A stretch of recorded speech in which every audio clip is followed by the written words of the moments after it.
आपने देखा जब आप रनर डॉट रन चलाते हैं तो उसके बाद उसके अंदर क्या होता है, वो रनर डॉट रन उस वक्त तक काम करता है जब तक आपके फाइनल आउटपुट नहीं आती। तो यहाँ पे जब आप गार्डवेल फंक्शन चला रहे हैं तो गार्डवेल फंक्शन बेसिकली लूप में ही चलेगा, तो एक सिंगल शॉट में चलेगा।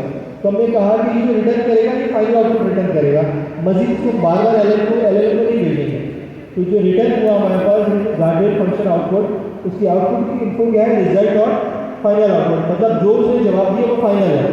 उसे एक दफ़ा ये चेक कर लिया कि गार्डवेल अप्लाई हो रही है, ट्रिप हो रही है या नहीं हो रही। तो सिंपली उसने क्या किया, आउटपुट डॉट इनपुट क्या दे दिया, रिजल्ट डॉट फाइनल आउटपुट, मतलब कि नो मोर फर्दर प्रोसेसिंग, ठीक है, no more further LLM call. इसे हमें क्या, trip wire triggered is equal to result dot final output is match over, ठीक है। तो अब आप देखा जो ट्रिप वायर ट्रिगर्ड है वो बेसिकली क्या है कि रिजल्ट के अंदर से final output dot is match. अभी देखिए ये कहाँ से आया, result dot final output dot is match over, ये कहाँ से आया।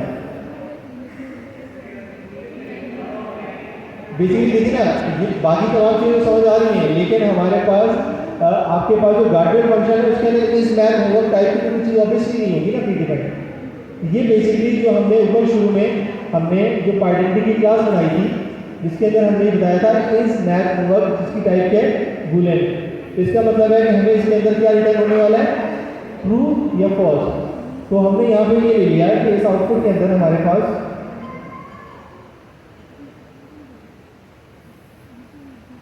ये तो मेरा जो ट्रिप वायर ट्रिगर है उसके अंदर क्या आना चाहिए, रिजल्ट के अंदर से dot final output. Final output देखिए हम ये रिटर्न कर रहे हैं, कह रहे हैं कि ये फाइनल जो भी आउटपुट आएगी फाइनल आउटपुट आएगी। तो उस फाइनल आउटपुट के अंदर से इस मैच नंबर जो है वो उसकी जो वैल्यू हमारे पास किसमें आ जाएगी, ट्रिप वायर ट्रिगर के अंदर आ जाएगी। तो अब आप ट्रिप वायर ट्रिगर के अंदर से ये आइडेंटिफाई कर सकते हैं कि ट्रिप वायर ट्रिगर हुई है या नहीं। अगर तुझे लगा कि मैथ का होमवर्क है तो बेसिकली इस मैथ होमवर्क के अंदर वो डाल देगा ट्रू, फॉल्स डाल देगा, ठीक है। अदरवाइज इसको क्या कर देगा, ट्रू कर देगा। तो ट्रू करने से क्या हो जाएगा, आपकी जो ट्रिप वायर है वो हमारे पास ट्रू हो जाएगी। इसका मतलब है कि उसने इसको क्या कर दिया, ट्रिप कर दिया। तो ये हमने कोड रन कर लिया। इसके बाद नेक्स्ट कोड पे जाते हैं। अब इसके अंदर क्या एजेंट क्या है, बेसिकली हमने एक एजेंट बनाया, एजेंट के अंदर हमने उसका नाम दे दिया customer support agent. Instruction basically हमारी सिस्टम इंस्ट्रक्शन है, हमने बता दिया you are a customer support agent, you help customer with their question. तो ये हमने सिस्टम इंस्ट्रक्शन दे दी उसको। उसके बाद हमने यहाँ पे इनपुट गार्डवेल बता दिया कि इनपुट गार्डवेल क्या है, इनपुट गार्डवेल इक्वल्स टू मैथ गार्डवेल। तो ये जो हमने यहाँ पे मैथ गार्डवेल बनाई थी, ये जो हमने फंक्शन बनाया था विद द डेकोरेटर इनपुट गार्डवेल, तो ये हमने उसको पास कर दिया कि तुम्हारी जो गार्डवेल है इनपुट गार्डवेल है वो ये है। तो before sending this message to the LLM तुमने क्या करना है, पहले इस गार्डवेल को वेरीफाई करना है, इस गार्डवेल को रन करना है। अगर ये गार्डवेल के अंदर ट्रिप वायर होगी तो तुमने आगे फर्दर नहीं जाना, और अगर गार्डवेल के अंदर ट्रिप वायर होगी तो तुमने आगे नहीं जाना, अगर नहीं होगी तो तुमने आगे इसको फर्दर इसको चलाना है, ठीक है। अच्छा, दिस शुड ट्रिप वायर हमने कहा कि ये हम इसको ट्राई करते हैं। हमने कहा try result equal to await runner dot run. अब हम किस में जा रहे हैं, रनर के अंदर जा रहे हैं। हमने कहा await runner dot run agent hello can you help me solve, ये एक इक्वेशन दे दी हमने, ठीक है, जिसमें हमने कहा कि ये इक्वेशन को सॉल्व करेंगे। अच्छा, हम एक काम करते हैं, इसको ट्राई टेस्ट से बाहर निकालें इन 3 लाइनों को, सही है। एक नया सेल ऊपर दे दें, फिनिश दे दें, ठीक है। अब असल में होता क्या है, हमने ट्राई टेस्ट डायरेक्ट लगा दिया तो ट्राई टेस्ट में लगा रहे हैं, तो हमने इसको चलाया, आई थिंक कॉपी नहीं हुआ, कॉपी एक नई सेल में प्रेस करें, नीचे वाले को रकम करें,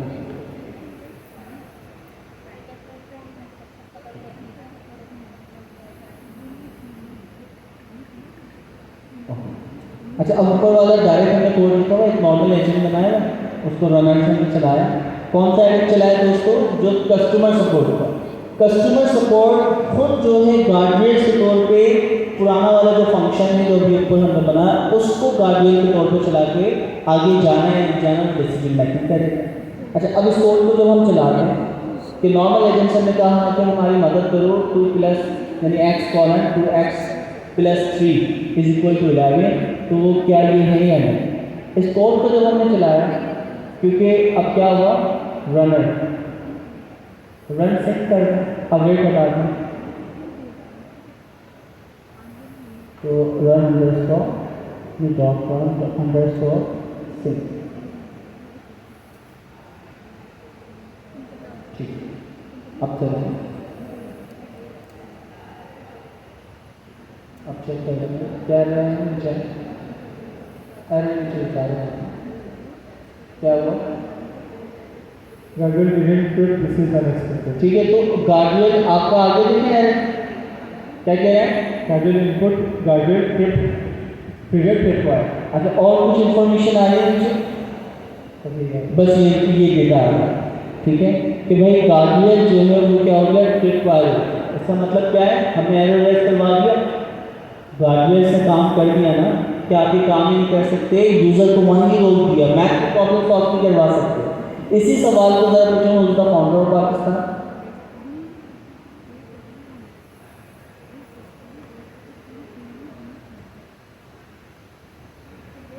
अब चलना चाहिए या नहीं?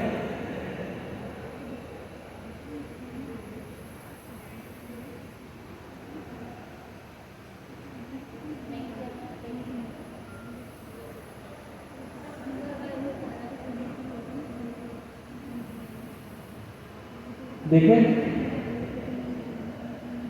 आगे आंसर, तो हमें एक चीज पता चली कि गार्डवेल्स जो है वो एक्सेप्शन रेज करवा देती है। एक्सेप्शन का मतलब है यूजर को आगे ही नहीं जाने देगी कि आपको ये काम अलाउ नहीं।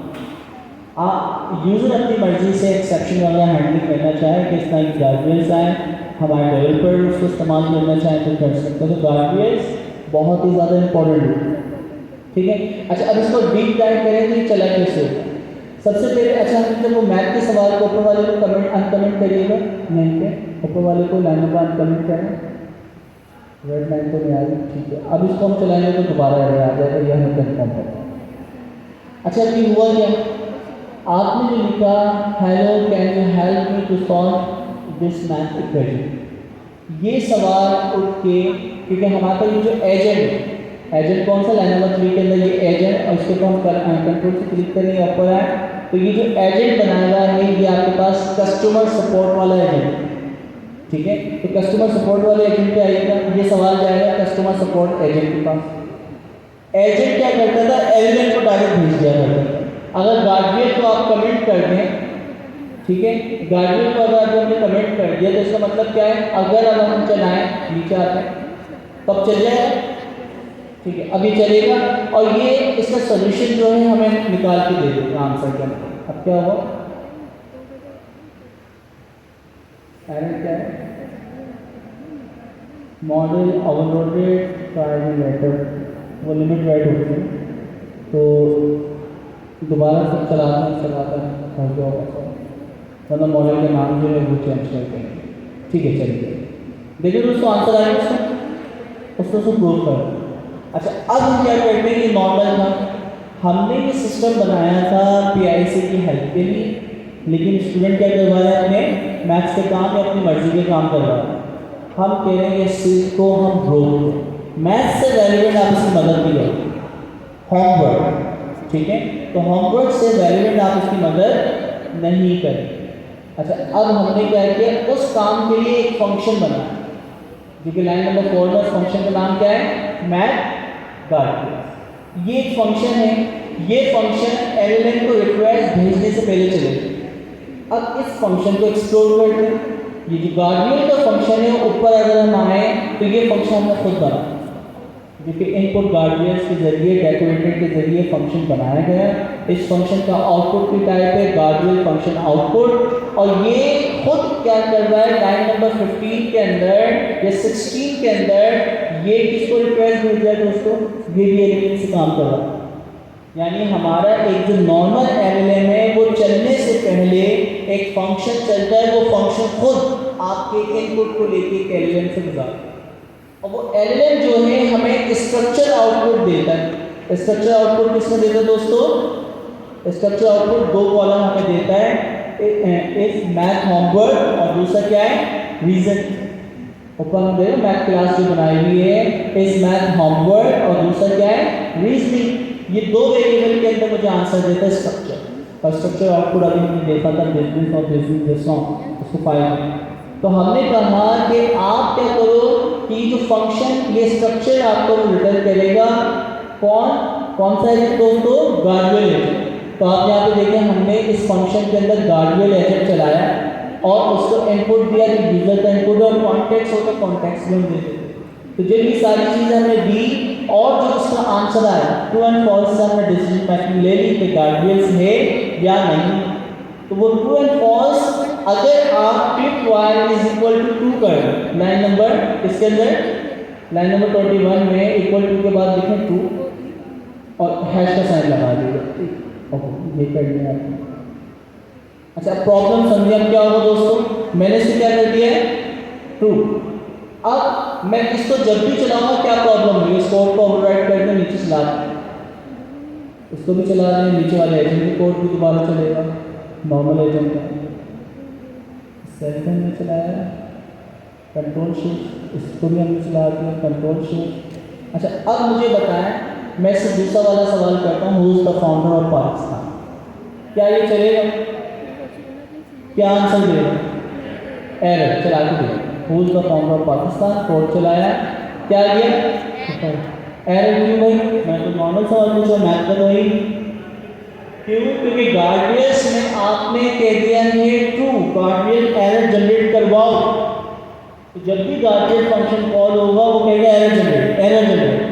तो क्योंकि आपने मैनुअल डिसीजन खुद लिख दिया, लेकिन जब वो एलएलएम के स्ट्रक्चर में आ रहा है कि नॉर्मल सवाल आप करते हैं तो वो आपको स्ट्रक्चर में ट्रू देता है, अदरवाइज क्या देता है फॉल्स। अच्छा आप इसको ना नॉर्मल फंक्शन बनाएं, नॉर्मल फंक्शन हम इसको कैसे बनाएंगे, ऊपर वाली जो @ लगा ना डेकोरेटर इसको कमेंट करें, मैं आपको चीज़ें समझा रहा हूँ तो आप डीप डाइव कैसे करते हैं, इसको कर देंगे कमेंट करने के बाद अब इस फंक्शन को नॉर्मल हम कॉल करते हैं। अच्छा इसमें कॉन्टेक्स्ट में फिर हटाना पड़ेगा शायद, तो या नहीं हटाते हम नीचे आते हैं। ओके नीचे आने के बाद इसी में कॉल करते हैं लाइन नंबर 23 के बाद, तो हम फंक्शन में कॉल करते हैं मैथ गार्डियन, ठीक है। उसके बाद राउंड ब्रैकेट ओपन के अंदर पहली चीज़ हमने pass keyword argument agent is equal to guardian agent, ऊपर ऑब्जेक्ट बनाएगा शायद ये नाम कॉपी पेस्ट, और इनपुट इज इक्वल टू उनका फाउंडर ऑफ पाकिस्तान। मेरे ख्याल से कॉन्टेक्स्ट में मिटाना पड़ेगा क्योंकि कॉन्टेक्स्ट में मिलते हुए होता है। अच्छा अभी आ जाएगा एरर, चलाएंगे आ रहा है, कुछ भी नहीं आया, चला ही नहीं होगा।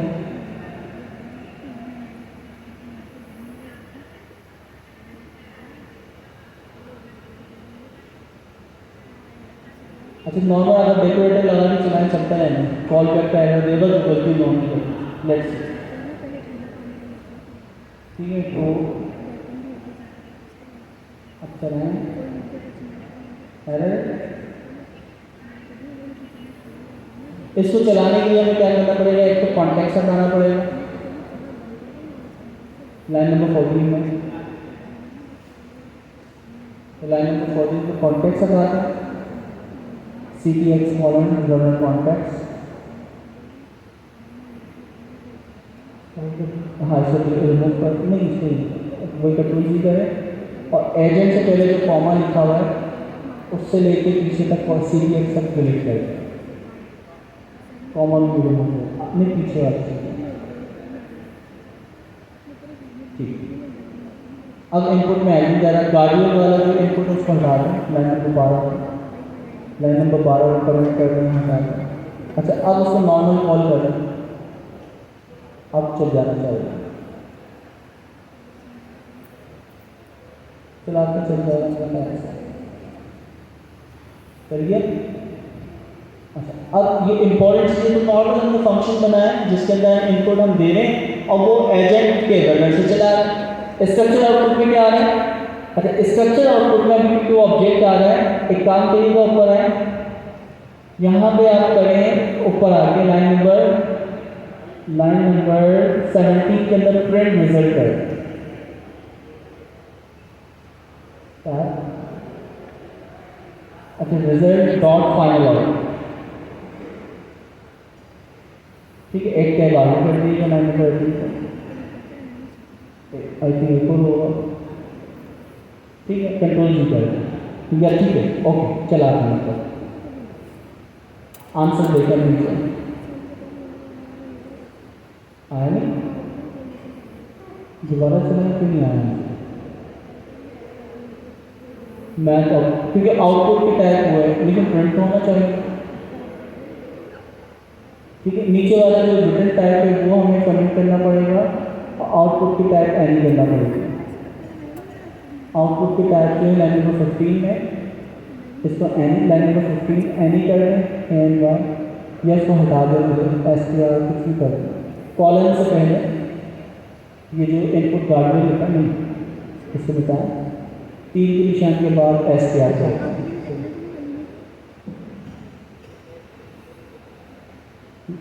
वो रहेगा ये बता के एस टी आर और नीचे वाले मिल जाएगा कॉलन आएगा एंड एस टी आर के बाद। ओके, ये हो गया। अब चलाइएगा रिटर्न भी आया। ये लाइन नंबर 21 से लेकर 26 तक वो कर दे कम। अच्छा हाँ, देखो रिटर्न है ना, वरना प्रिंट नहीं तो ऊपर में प्रिंट लगा दे, रिटर्न ना भी हो, रिटर्न लाइन नंबर 21 से लाइन नंबर 26 तक कमेंट कर दे।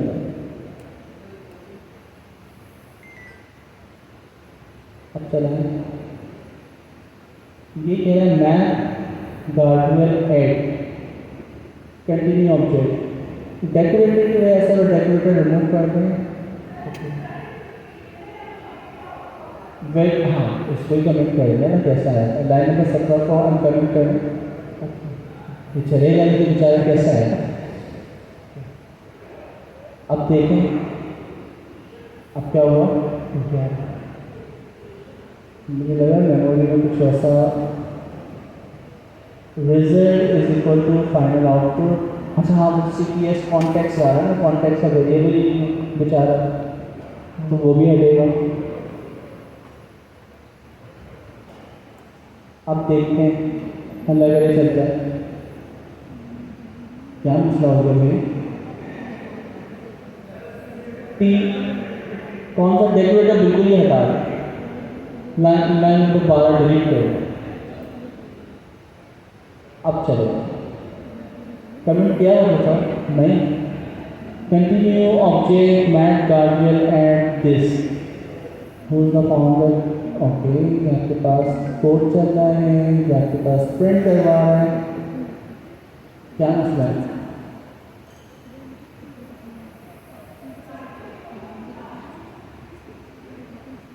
क्या चीज?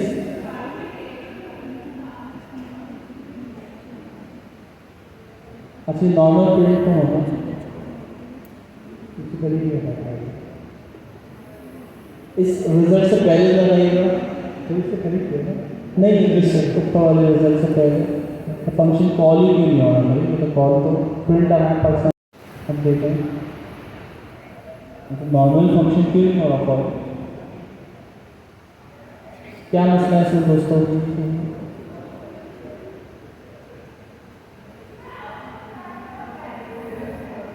आउटपुट नहीं मिटा देगा ना, गार्डियल फंक्शन आउटपुट टाइप मिटा दिया, एस टी आर टाइप है लाइन नंबर 15। अच्छा, फंक्शन जो है वो हाँ वो सिंक्रोनस कंटिन्यू चल रहा है ना इसमें, तो ये हटा के अब उसको रन सिंक की जगह क्या करते हैं, सिंक करते हैं। एसिंक्रोनस का अंदर होना चाहिए डॉट रन अंडरस्कोर सिंक ऐसा है एंड अब चल रहा है। अब एक डाल क्या बात है, सारे जरूर होगा माशाल्लाह। अब चलाएं, अब क्या है रन कॉन्फिग तो है ना पर await outside of async function. तो एसिंक फंक्शन ही नहीं, नॉर्मल फंक्शन अवेटेड आर्गुमेंट कहीं और कॉल किया हो नीचे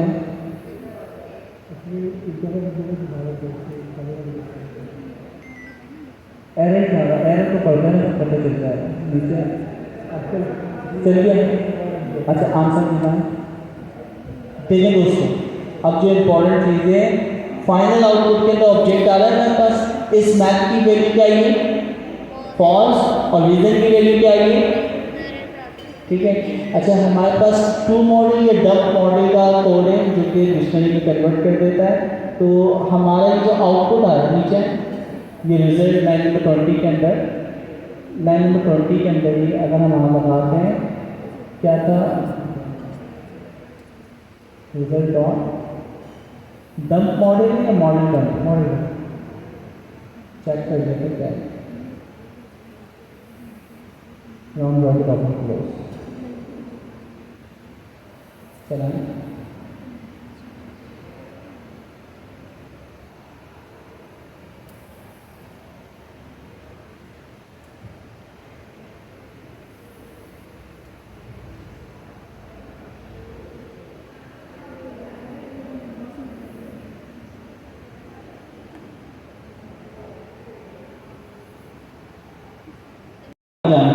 और ट्रिप वायर अगर आप प्रूव कर रहे हो तो यहाँ पे गार्डवियर रुक जाता है। तो ये आपके ऊपर है कि ट्रिप वायर आपने पॉजिटिव या नेगेटिव जो भी आपने बताया ट्रू एंड फॉल्स। मैं कह रहा हूँ कि कोई पाकिस्तान से रिलेटेड सवाल करे ट्रिप वायर पर, तब क्या हुआ इसका मतलब पाकिस्तान से रिलेटेड बात करना आपने मना कर दिया। आपने कहा कि इंडिया से रिलेटेड कोई बात करे तो ट्रिप वायर फॉल्स कर दो, इसका क्या मतलब है कि आपने उसको अलाउ कर दिया, ठीक है। तो डिपेंड करता है कि आप किस तरह से ट्रू एंड फॉल्स कंडीशन करवाओ, ठीक है। अब जैसे हमने मैथ का सिंपल सवाल किया 255 डिवाइडेड बाय 5, तो इसका आंसर क्या आएगा लेट्स सी। तो यहाँ पे बता दें मैथ से रिलेटेड सवाल है और रीजन बता दें वजह क्या है, तो वजह भी पढ़ लें। The user is asking for a result of a simple arithmetic operation which falls under the category of math problem. This is similar to question that would appear on the math homework assignment. ठीक है, तो वहीं इसमें rule. तो अब ये चीज़ आपको पता चल गई कि ट्रू एंड फॉल्स रीजनिंग क्या है। या जब तक आपको इसके आउटपुट का नहीं पता होता तो आप डिसीजन मेकिंग नहीं कर पाते। तो हमारे ये एलएलएम जो है एक फंक्शन जब भी मैं चलाता हूँ तो जो भी इसमें इनपुट जाएगा उसको ये पढ़ के बता देगा कि मैथ से रेलेवेंट है ट्रू, मैथ से रेलेवेंट नहीं है फॉल्स। अगर ट्रू है तो क्यों, और ट्रू नहीं है तो जिस नॉर्मली नो उस द फाउंडर ऑफ पाकिस्तान, ये नॉर्मल हाई लिखते हैं सबसे शॉर्ट।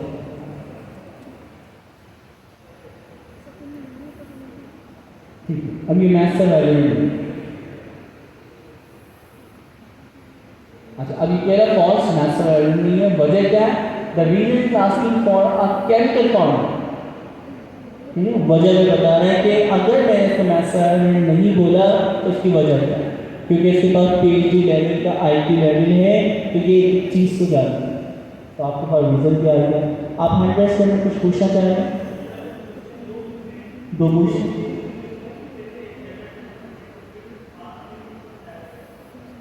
तो अब लेट्स सी करके देख लेते हैं। अच्छा आपके सवाल में कहीं भी आ गया तो दूसरे काम भी आप नहीं करने देंगे, गार्डियन का मतलब ये, ठीक है। तो अब इसको हम चला के देखते हैं कि इस क्वेश्चन में तो गार्डियन भी ट्रू हो रहा है। देखिए मैंने कहा what is 2 + 2 and what is the formula of water. तो क्वेश्चन के अंदर बेसिकली क्या है कि आप एक सही और गलत क्वेश्चन पूछ रहे हैं तो ऑब्वियसली वो आपको गलत पे रोक देगा। ये सवाल का जवाब ऐसा नहीं हो कि आधे का जवाब दे दे। तो गार्डियन देखिए ना, मैंने कहा था सिंगल शॉट में चलेगा क्योंकि वो बार बार नहीं जा रहा, सिंगल शॉट में चल रहा है। तो सिंगल शॉट में जैसे ही देखिए जैसे आपका देखें आप उसमें प्रोग्रामिंग में क्या होता है, एंड और ऑर में फ़र्क क्या होता है। एंड और ऑर में फ़र्क क्या होता है कि जब ऑर का मतलब ये है कि जैसे ही पहला ट्रू आ जाए रुक जाओ, आगे देखने की जरूरत नहीं है। एंड में क्या होता है कि जैसे ही पहला फॉल्स आ जाए आगे देखने की जरूरत नहीं है, वहीं पर रुक जाओ। क्योंकि एक भी गलत आ जाए तो एंड के अंदर क्या होता है, सब ट्रू होना होता है ना, ठीक है। तो एक भी फॉल्स आ गया तो मतलब आगे सारे ट्रू आ रहे हैं तभी ये फॉल्स हो गया। और के अंदर क्या है, एक ट्रू आना चाहिए। तो जैसे ही पहला ट्रू आया उसके बाद वो काम करना छोड़ देगा, उसे कहा पहला ट्रू आ गया आगे फॉल्स आ रहा है नहीं आ रहा, उससे लेना देना नहीं। तो यहाँ पर देखिए वही लॉजिक है कि क्वेश्चन के अंदर है कि एक भी चीज़ गार्डियन पर पूरी कर रही है तो बाकी को रिजेक्ट कर देगा, बाकी जो है नहीं है मैंने जवाब दिया, तो उस क्वेश्चन को ही बेसिकली डंप कर देगा, रिजेक्ट कर देगा। अच्छा, इसको और आसान करते हैं। नार्कोटिक्स जब आप लाइक सिमुलेशन वगैरह से गुजरते हैं, चेक से, तो आपके पास सारा सामान नॉर्मल है और एक आपके पास ड्रग्स मिल जाए, है ना? तो गार्डियंस क्या है कि यार ये तो 10 चीज़ें लेके जा रहा था, एक ही चीज़ जो है वो इलीगल भी लेके जा रहा था, वो क्या थी? ड्रग्स। ज़्यादा नहीं, पता नहीं 50 किलो आप लेके जा रहे थे। तब क्या होगा? दुबई के एयरपोर्ट पर अगर आपको पकड़ लिया जाए या पर्टिकुलर कराची में ही पकड़ लिया जाए तो क्या होगा? गार्डियंस फिर बाकी चीज़ों के लिए जवाब, बाकी चीज़ें जाने दो, सिर्फ बेसिस पकड़ लो, कैसा हो? तो गार्डियंस का मतलब है कि आपने बाकी सारी चीज़ें वैलिड करी, लेकिन एक चीज़ भी आपने इनवैलिड करी, उसकी वजह से आपके काम का प्रोसेस नहीं किया जाए। ठीक है, तो ये है आपकी गार्डियंस। तो इनपुट के ऊपर भी लगाया जा रहा है और आउटपुट गार्डियंस का मतलब क्या है कि मुझे जो फाइनल एलएलएम आंसर दे, तो एलएलएम के आंसर के ऊपर भी अगर आप गार्डियंस लगाना चाह रहे हो, तमाम चीज़ें सेम रहेंगी। सिर्फ क्या हुआ, हम गार्डियन एजेंट जो है, जैसे लास्ट के अंदर आएगा गार्डियन एजेंट क्या है? आउटपुट वाले का आ जाते हैं, ऐसे नीचे आते हैं। हाँ ले रहे हैं, आप देख ले रहे हैं, इतनी शिद्दत से तो ब्रेक कभी भी नहीं मांगा होगा आप लोगों ने। अच्छा, लेकिन गार्डियन एजेंट के अंदर से क्या सेम वही फंक्शन है, सब कुछ वही है, थोड़ा सा तो करिएगा। बल्कि इसके बाद नॉर्मल एजेंट क्या है? ये आपके पास गार्डियन एजेंट हुए, तो नॉर्मल एजेंट के अंदर क्या पास किया आपने? Output guardian. बस नॉर्मल एजेंट में क्या पास किया है? Output guardian is equal to output guardian function का नाम, input guardian is equal to input guardian function का नाम। और ये चीज़ आपको याद है। सिर्फ इतना सा फर्क है, जो रैपर फंक्शन है इनपुट के अंदर इनपुट गार्डियंस का लगता है, आउटपुट में आउटपुट का लगता है, लेकिन दोनों का जो आंसर आता है वो क्या होता है? गार्डियन फंक्शन आउटपुट, ये जो कुछ यानी सीक्वेंस 3 वर्ड का मजमूआ। तो ये चीज़ें पता चलती है। अच्छा, अब हम काम करते हैं, हम कितनी देर में ब्रेक में? 15 मिनट बहुत नहीं होती, 15 पे आ जाए। ठीक है, तो हमारे पास अभी हो रहे हैं 12:09 जिसने ये काम किया, एंड आगे चुपचाप मुझे बता दें।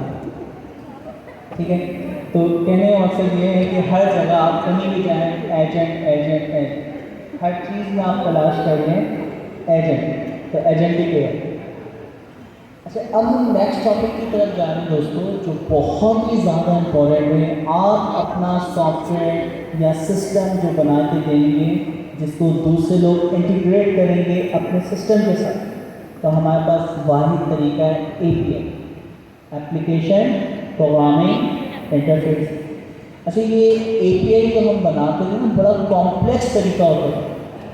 आप पहले जो हम API बनाते थे, Django लिखते हैं, लेकिन Django प्रोनाउंसिएशन क्लास, इसके अलावा आप Node.js वगैरह के ऊपर बनाने, लोग PHP में बनाते हैं, .NET पर बनाते हैं, बेतहाशा लैंग्वेजेस और फ्रेमवर्क हैं जिनके ज़रिए हम API बना सकते हैं, जावा से वो बना सकते हैं। तो API एप्लीकेशन प्रोग्रामिंग इंटरफेस। अब इसकी प्रॉब्लम समझें। प्रॉब्लम नंबर 1, आप जब API बनाएंगे, जो डेवलपर या फ्रंट-एंड डिज़ाइनर इसको इस्तेमाल करेंगे, उनको पता होना चाहिए कि इसको इस्तेमाल कैसे करें। Login, sign up, data entry, live streaming, तो हर चीज़ की API बनेगी हमारे सिस्टम की। वो अपनी वेब एप्लीकेशन में या मोबाइल एप्लीकेशन में कैसे इस्तेमाल करेंगे, मुझे उसकी सबसे पहले क्या करना पड़ेगी? डॉक्यूमेंटेशन। अच्छा, आपने डॉक्यूमेंटेशन कर दी, फिर प्रॉब्लम ये होती है कि उसको चलाने के लिए, जो API है, उसको चलाने के लिए लाजमी हमें कोई ना कोई या तो डायरेक्टली अपने सॉफ्टवेयर के साथ इंटीग्रेट करूँ, या फिर उसकी टेस्टिंग के लिए, API टेस्टिंग के लिए एक स्टैंडर्ड सॉफ्टवेयर बना था जिसका नाम है पोस्टमैन। तो आप पोस्टमैन के ऊपर POSTMAN, पोस्टमैन के नाम का ये आपके पास सॉफ्टवेयर है, ये स्टैंडर्ड मार्केट का ये। तो जितनी भी API किसी भी लैंग्वेज पे बनी हुई हो, हम पोस्टमैन के साथ कनेक्ट करके उसके अंदर इनपुट डाल के उसको चेक कर सकते हैं। तो कोई भी API बनी हुई हो, अगर आप उसको इस्तेमाल करें तो आप क्या करेंगे दोस्तों, पोस्टमैन से जाकर उसकी चेकिंग या टेस्टिंग कर सकते। लेकिन वो मैनुअली टेस्टिंग होगी दोस्तों, मैनुअल उसके अंदर इनपुट डालना पड़ेगा। तो आपको क्या करना पड़ता है, सर्वर भी चाहिए या ऐसी सिस्टम चाहिए जिसके साथ उसकी कनेक्टिविटी करके आप उसको यूज़ करके उसके आउटपुट जो रियल आउटपुट है उस API को वो देख सकते हैं। ठीक है, तो आपको फिर ये चीज़ें चाहिए होती हैं, डॉक्यूमेंटेशन चाहिए होती है, फिर आपको स्ट्रक्चर आउटपुट वैलिडेशन 10 चीज़ करना पड़ती हैं एक API सर्वर अप करने के। अच्छा, ये क्लास जेंगो मुख्तलिफ लैंग्वेज, तो पाइथन की कम्युनिटी ने क्या किया, उनका जेंगो जो है वो कंप्लीट फ्रेमवर्क है पूरी वेबसाइट बनाने के, जो भी कॉम्प्लेक्स वेबसाइट में होते हैं, फ्रंट एंड बैक एंड सब कुछ, डेटाबेस कनेक्टिविटी, तो बेतहाशा चीज़ है। वेब फ्रेमवर्क के अंदर हमें स्पेसिफिक काम करना है API बनाने के लिए। तो API बनाने के लिए इन्होंने एक सिस्टम या फ्रेमवर्क बनाया जिसका नाम क्या है, फास्ट API। इसके नाम से ही पता चल रहा है कि यार इन्होंने सिस्टम इस वक्त यानी दुनिया में अगर हम बात करें API बनाने के लिए जो एफिशिएंट फ्रेमवर्क है वो क्या है, फास्ट API। फास्ट API की फाइल, तो फास्ट API की ऑफिशियल डॉक्यूमेंटेशन के अगर हम आए, यही ऑफिशियल डॉक्यूमेंटेशन है, तो इसकी तरह हम क्लिक कर लेते हैं क्या क्या चीज़ें ये हमें दिखा रहा है। लेट्स सी, फास्ट API का सबसे पहला फायदा, आप बहुत कम कोड में एक API सर्वर अप कर लें, जबकि ट्रांजिशन तरीके में बहुत सारी चीज़ें करना पड़ती है।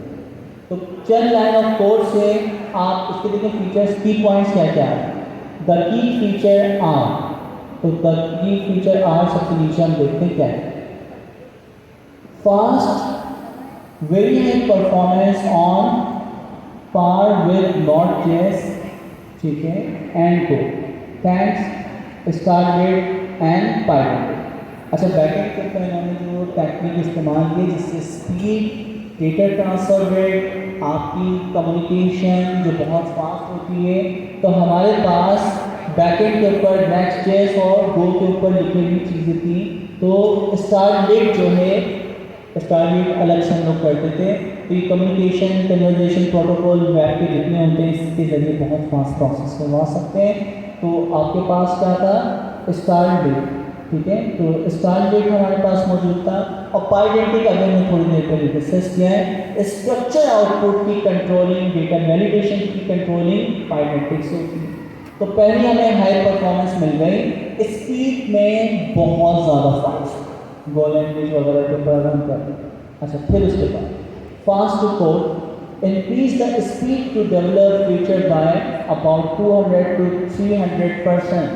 अगर आप दूसरी प्रोग्रामिंग लैंग्वेजेस या फ्रेमवर्क पे बनाएं API, उसका कॉन्टेक्स्ट, उसके लाइक फंक्शनैलिटी बिल्ड करना, क्योंकि उसके बिल्ट-इन फंक्शंस वगैरह नहीं होते, आपके समझें कि 300 दिन लग रहे हैं और वही काम आप एक दिन में करें। तो फास्ट API से इतना ज़्यादा फास्ट आप 300 टाइम यानी 300% काम फास्टर कर सकते हैं। 200 to 300 डिपेंड करता है जितना आप नॉलेज को जानते हैं। अच्छा, इसके अंदर बग्स को इन्होंने बिल्कुल रिड्यूस कर दिया। तो आपके जो नॉर्मल एरर आते हैं स्ट्रीमिंग के अंदर, डेटा भेजने के अंदर, डेटा वापसी लाने के ऊपर, आप बेतहाशा कम्युनिकेशन की यानी आपके पास एरर्स थे, तो इन्होंने कर दिया fewer bugs reduce about 40% of human developer included errors। इन्होंने इसको ह्यूमन एरर्स है। अच्छा, ह्यूमन एरर्स है, ये बड़ी खतरनाक बात है। ह्यूमन लॉजिक में और इन चीज़ों में बहुत एरर्स करते थे, क्योंकि कोड इन्होंने बहुत सिंपल कर दिया, तो reduce about 40% of human errors, ठीक है, तो इंक्लूडेड नॉर्मल एरर्स जिसमें शामिल हैं। अच्छा, इंट्यूटिव ग्रेड एडिटर सपोर्ट क्या है, चैट कंप्लीशन जो होती है, आप जो भी आईडी इस्तेमाल कर रहे हैं, मैं ऐड डॉट इंटेलिजेंस आ जाती है, तो इसको हम कहते हैं कंप्लीशन। तो वो आपको मिल जाती है तमाम एडिटर के ऊपर, तो डिबगिंग आपकी आसान होगी। Design to be easy to use and learn, तो बहुत ही आसान बनाया है, इसको इस्तेमाल करना भी आसान है और सीखना भी आसान है।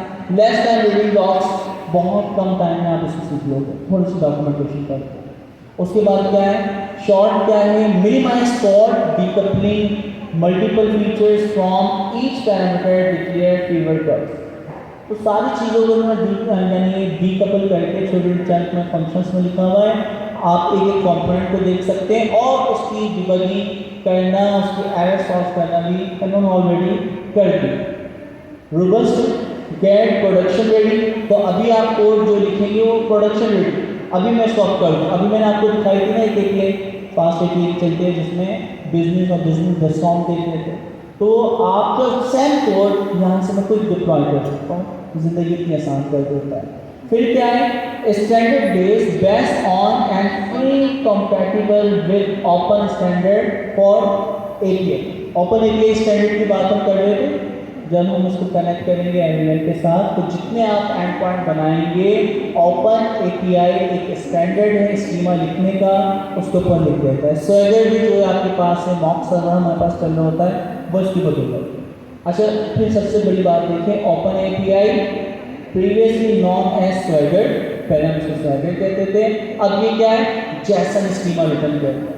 तो ये बड़े काम की चीज़ है। आखिरी बात, एलएलएम या एजेंट के साथ अगर मैं आज अपनी एपीआई तमाम एपीआई से कनेक्ट करता हूँ तो मुझे क्या लिखना पड़ता है, स्कीमा टूल कॉल है कि कौन सा राउटर कॉल करना है, तो उसका टूल कॉल का जब स्कीमा में वो स्कीमा हम लिखते हैं जेसन पे, और वो कौन सा स्टैंडर्ड होता है, ओपन एपीआई स्टैंडर्ड। तो इतनी सारी चीज़ दुनिया का फास्ट तरीन आपका फ्रेमवर्क है। फिर उसके बाद बहुत एफिशिएंट, सीखना बहुत आसान है, इसके अंदर एरर हैंडलिंग सारी सॉल्व कर देंगे, और सबसे बड़ा फ़ायदा आपको ये मॉक सर्वर बना के दे देता है, ओपन एपीआई स्पेसिफिकेशन लिख के दे देता है, एपीआई की डॉक्यूमेंटेशन लिख देता है, जितने कॉम्प्लेक्स काम थे सारे काम उसने आसान कर दिए। तो एपीआई बनाने में जो आपके 200 दिन लग रहे थे वो आप 2 दिन में कर सकते हैं, इतना ज़्यादा फास्ट आप इसके ऊपर काम कर सकते हैं। अच्छा, इसकी कोडिंग बहुत आसान है।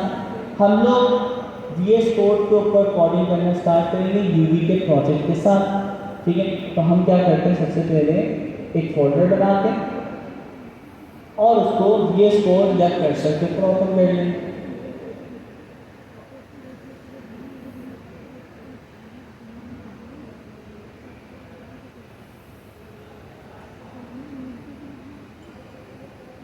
तो आपने एक नॉर्मल फोल्डर बना के VS कोड पे ओपन कर लिया।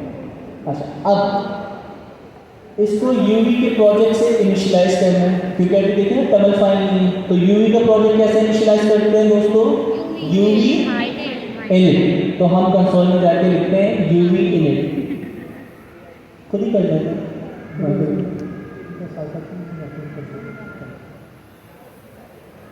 तो यहाँ करते हैं यूवी स्पेस इनिट, इंटर, ठीक है। सारी फाइलें इनिशियलाइज हो गई, लेफ्ट साइड पे दिखा दूँ जरा जूम करके ताकि हम देख सकें, ठीक है दोस्तों। अच्छा, अब आपके पास लेफ्ट साइड पे git ignore python version hello सब चीज़ें फाइल हैं। अच्छा, अब नेक्स्ट वाला हम काम क्या करते हैं, नेक्स्ट वाला काम ये है कि हम अपना कोड करें। कोड की फाइल का नाम हम रख लेते हैं, जिसे मैंने हेलो रखा हुआ, हम ऐप रख लेते हैं, एप्लीकेशन बनाना। ऐप के अलावा भी कुछ और नाम रखना चाहें वो भी रख सकते हैं। अच्छा, अब एक कोड क्या है, सबसे पहले मुझे यूवी के अंदर फास्ट एपीआई इंस्टॉल करनी, तो हमने कहा UV add fast API double quotation के अंदर स्क्वायर ब्रैकेट में स्टैंडर्ड, तो फास्ट एपीआई आपने इंस्टॉल कर दी। क्या चीज़, हाँ स्टैंडर्ड में बहुत सारी चीज़ें आ जाती हैं, ठीक है। तो हमें स्टैंडर्ड वाली चीज़ है, तो एपीआई हमारे पास स्टैंडर्ड क्या हो गई भाई, इंस्टॉल हो गई। फिर उसके बाद हमें क्या करना है, अपना project.toml में आप देख लीजिएगा, तो डिपेंडेंसीज के अंदर आप देखें फास्ट एपीआई स्टैंडर्ड आपके साथ है, तो दिस मीन्स कि आपके पास ये डिपेंडेंसी इंस्टॉल हो गई। यूवी आप सबने करा हुआ है ना, हाँ। तो प्रोजेक्ट फाइल आपको अच्छी तरह प्रोजेक्ट वाले बनाते तो वो भी आपको पता है कि तो ऐसा चीज़ें फोल्डर में सारी चीज़ें होती है, तो आपकी मर्जी ध्यान रखना चाहिए। तो हमने यूवी लिख किया, हमने कहा फ्रॉम फास्ट एपीआई, क्लास का नाम क्या है, फास्ट एपीआई।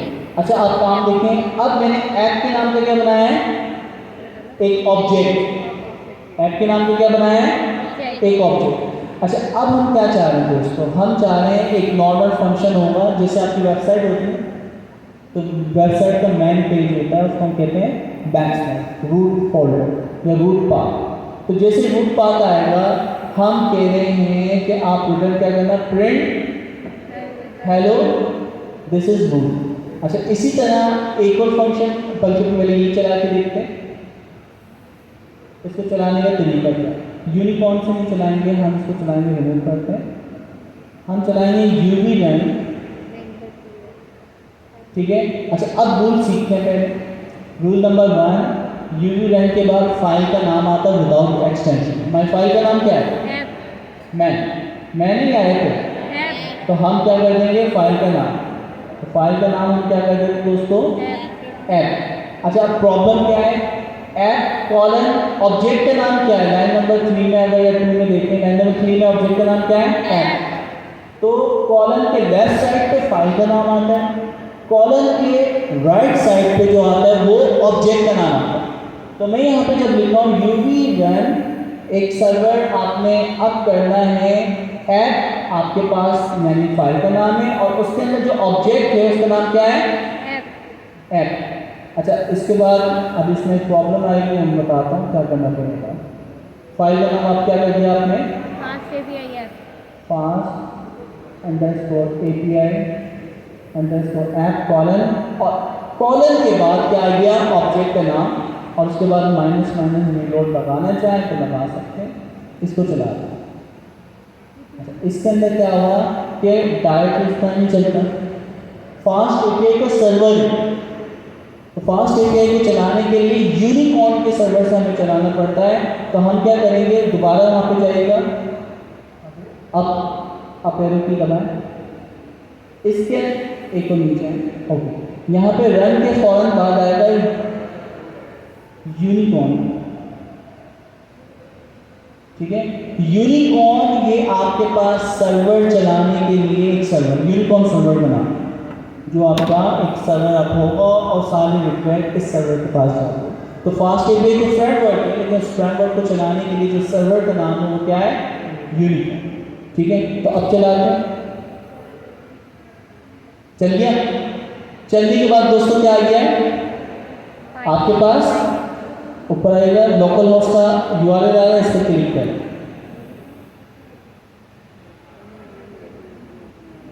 अब इसको जूम करके दिखाएं, लेफ्ट साइड के ऊपर देखें हेलो वर्ल्ड जो मैसेज का हुआ है, क्या है, क्योंकि हमें करवाना पड़ेगा रिटर्न, प्रिंट नहीं होता है। तो रीलोड का भी फायदा है कि सर्वर चलता रहेगा और उसके अगेंस्ट हम जो भी चीज़ चाहें, तो प्रिंट को हटाने में क्या कर दिया, रिटर्न। रिटर्न के अंदर डिक्शनरी भी दे सकते हैं, टैग्स भी दे सकते हैं, एचटीएमएल रिस्पॉन्स भी दे सकते हैं, बहुत सारी चीज़ें दे सकते हैं।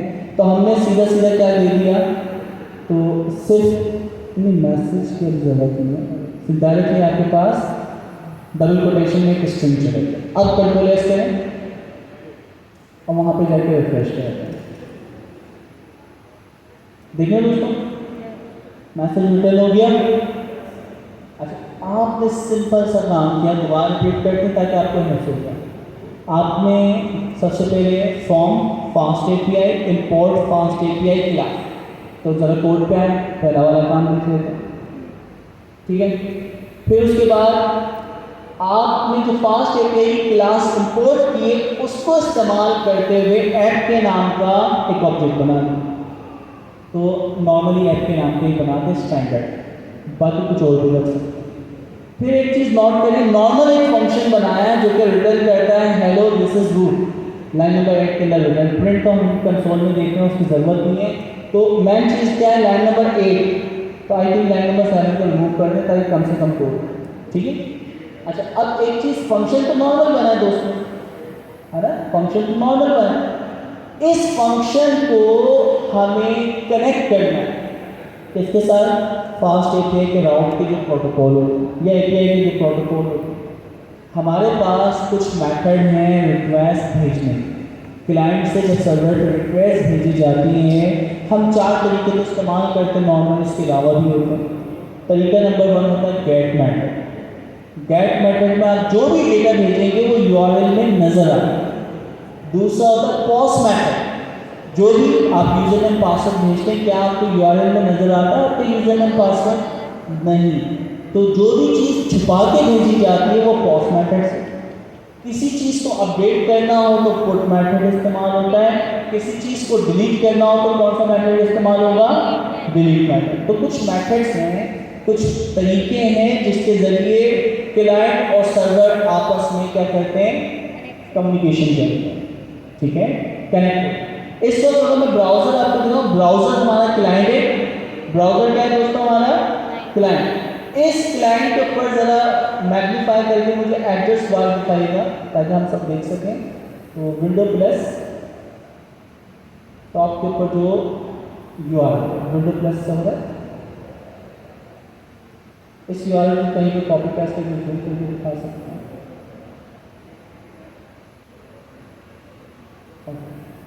देखें एड्रेस बार में क्या लिखा हुआ है?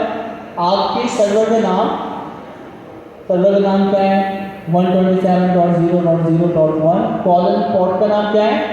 8000। तो ये आपके पास सर्वर है। सर्वर के बाद जब आप डालते हैं ना बैकस्लैश या स्लैश नाम भी डालते हैं, तो बाय डिफॉल्ट ये जो पेज है ये आपके पास क्या है? यूआरएल।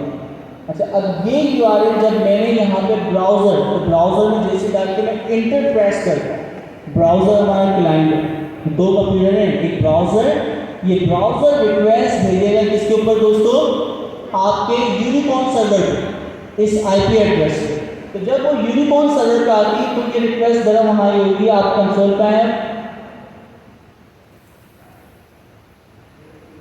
तो हमारे कोड की जो कंसोल चलिए थोड़ा सा ऊपर पहले देखें, रिक्वेस्ट आई है गेट मैसेज, ये देखें मैसेज से दिखती है, ये तो पहले मैसेज था 200 स्टेटस, देखें बैकस्लैश की रिक्वेस्ट आई है और ब्राउज़र की जो आईपी एड्रेस है वो देखें आप चेंज हो गई है। तो रिक्वेस्ट भेजने वाली जो मशीन है उसका आईपी एड्रेस क्या है? 127.0.0.1। सर्वर की पोर्ट क्या है? 8000। क्लाइंट की पोर्ट क्या है? 5000 या जो भी आपके पास क्या है? ये हाँ, तो ये किसकी है? क्लाइंट है। तो दो कंप्यूटर आपस में बात कर रहे हैं, क्लाइंट और सर्वर। ठीक है, तो ये प्रूफ हो गया कि दो कंप्यूटर आपस में बात कर रहे हैं। अच्छा, इसी तरह ना आप गूगल क्रोम से भी रिक्वेस्ट भेजिए ना, आप ज़रा दूसरे ब्राउज़र से भेजें, आप देखेंगे कि आपकी पोर्ट चेंज हो जाएगी। तो आपका सर्वर यूनिकॉर्न का सर्वर चलता है, फास्ट होती का सर्वर, इस सर्वर के ऊपर हम मुख्तलिफ ब्राउज़र से जब रिक्वेस्ट भेजते हैं तो आप देखें रिक्वेस्ट, अब वहाँ पे देखें रिक्वेस्ट आई है, डेटा तो आ गया, अब वहाँ रिक्वेस्ट क्या की देगा? सबसे नीचे आ गया क्या है? जाने दें, रिक्वेस्ट तो सक्सेसफुल हुई। ये देखिए रिक्वेस्ट आ रही है, आईपी एड्रेस क्या है इसकी? सेम है, सेम चेंज, आईपी सेम है, आईपी सेम पोर्ट चेंज है, पोर्ट चेंज। 500 ठीक है, एक ही कंप्यूटर है, एक कंप्यूटर मुख्तलिफ पोर्ट से रिक्वेस्ट है, इसका मतलब है आईपी चेंज हो गई ना, एक भी चीज़ चेंज हो गई, पोर्ट भी चेंज हो गई, मेरी मशीन चेंज हो गई।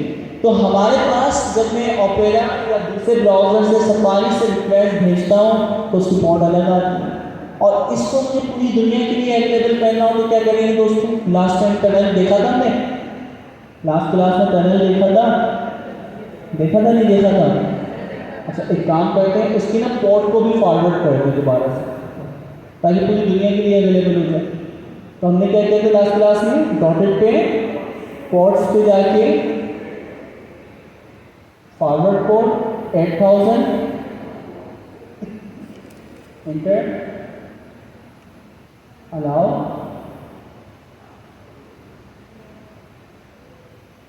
कोई विंडो वगैरह खुली, अच्छा देखिए कुछ आ जाएगा तो देगा, यस, इसको तो याद क्या आते हैं।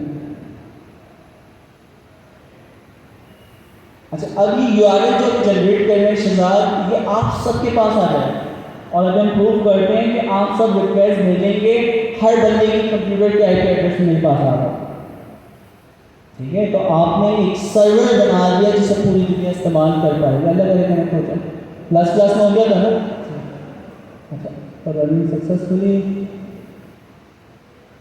अब वहाँ फिर दोबारा देखें क्या आ रहा है। और चीज़ आ रही प्रोसेस में इंटरनेट भी चल रहा है क्या नहीं।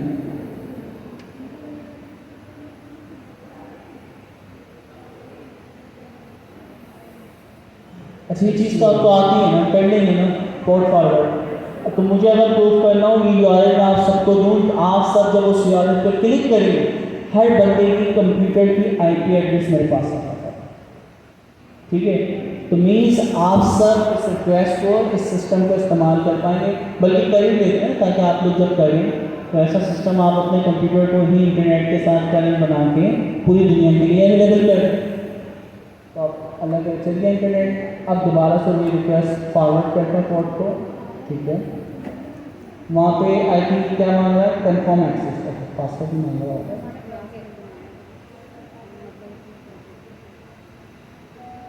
जो भी आज नेक्स्ट ही करना है, इसके अलावा तो कोई बात नहीं। ठीक है,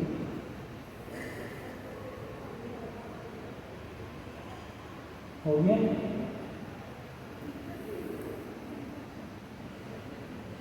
नो पावर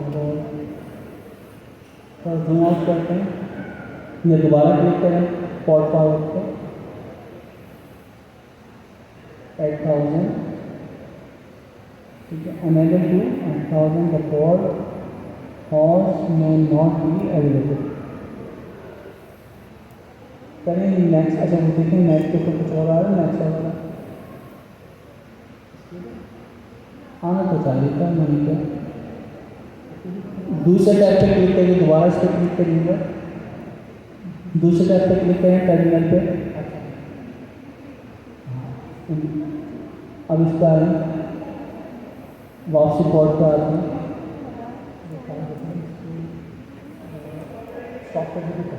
अच्छा स्टॉप करते हैं, फिर चलाते हैं। अब उसका पोर्ट देखते हैं 8000।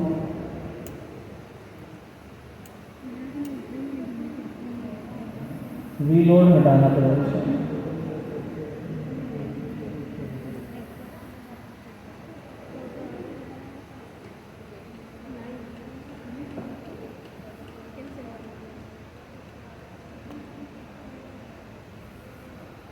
यहाँ के बाद की और कुछ चीज़ आ रही जनरेट क्या है, ये होगा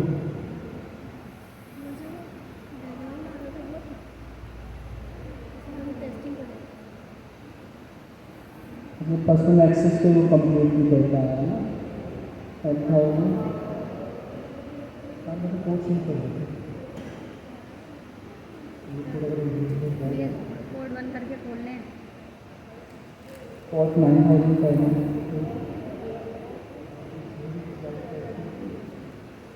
माइनस पोर्ट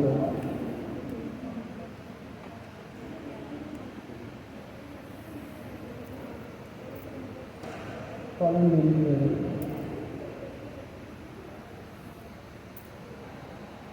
चलिए 9000। अब 9000 के पोर्ट को फॉरवर्ड करते हैं।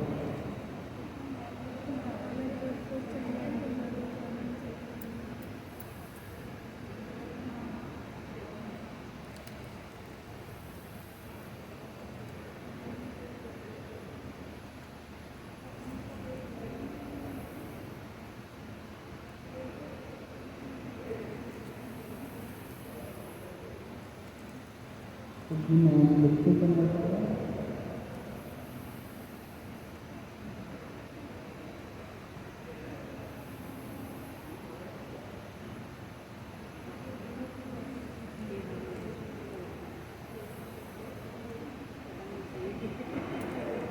आप में से किसी का हुआ ये क्या दे रहा है, कोड कॉपी कर दिया कोड काम का, कोड कॉपी को ऊपर लिखा योर कोड।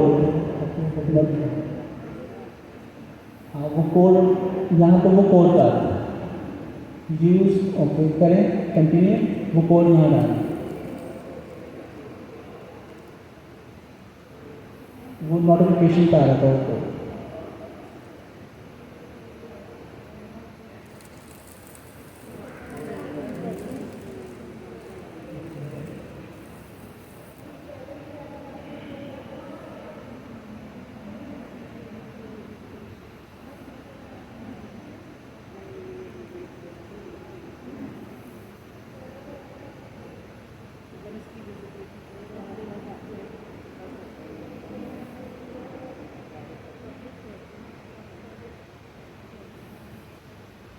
अलग करें मुझे।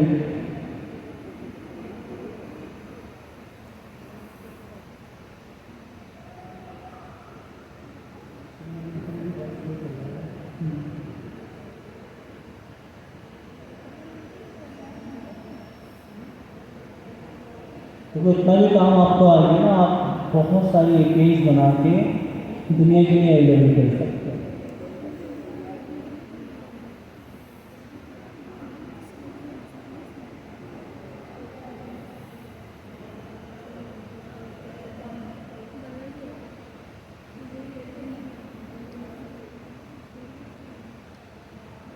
भाई प्रोसेस में वहाँ से वो होगा तो यहाँ पे हो जाएगा।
मैं चलूँगा। मैं कहा मुझे सिखा दो, मुझे करा दो। कह रही है यार उसने ना किसी ने ना यूट्यूब पे ना मेरी वीडियो देखी थी तो उसने उसको मैं नहीं चला। क्या ऐसे कैसे पता चलेगा यार वीडियो देख के ये वीडियो एडिट करने का नाम आता है क्या किसने एडिट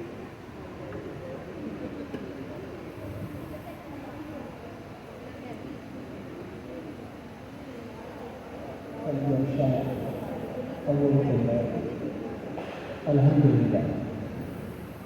सर नेक्स्ट क्लास में आना होगा बस।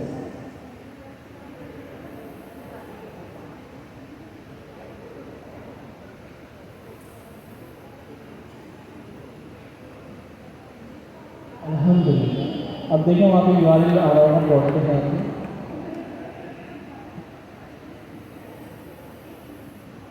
इसको ओके करें, ये भी आ रहा है। दूसरी तरफ उसको टैब पे क्लिक करके टर्मिनल में फिर दोबारा पोर्ट पे आए। अब पोर्ट पे आए,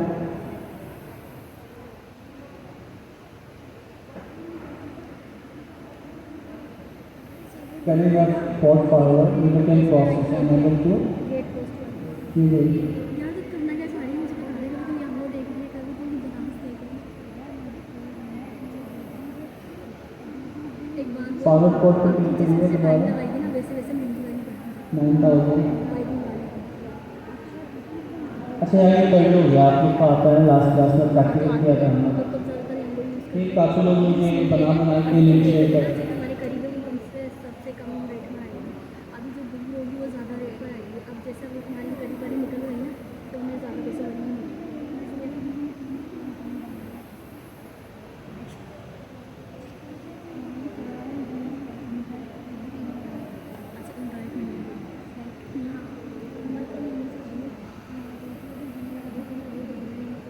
यहाँ चलिए रिफ्रेश इसको पहले सक्सेसफुली बता रहा था।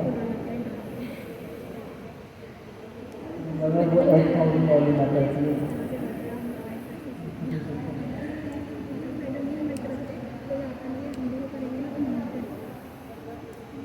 9001 की कोड चला दें, हो गया, फिर भी नहीं होगी। क्या चीज़ किसके पास हो गई?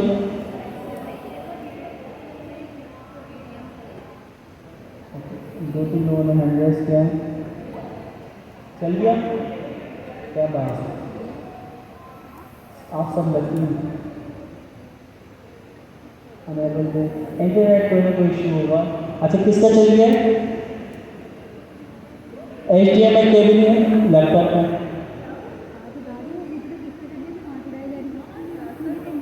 नहीं है, अपना लैपटॉप लगा।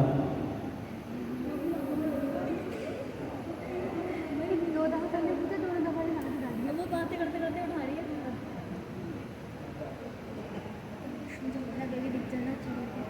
अच्छा, मैं सिर्फ दिखाना चाह रहा हूँ कि देखें इसकी URL के जरिए हम क्या क्या काम कर सकते हैं। तो HDMI हम देखें और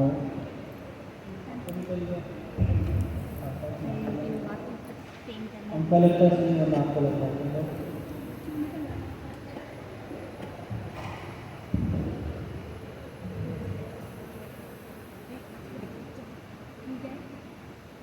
अभी तूने वहाँ से ज़्यादा चल रहा है।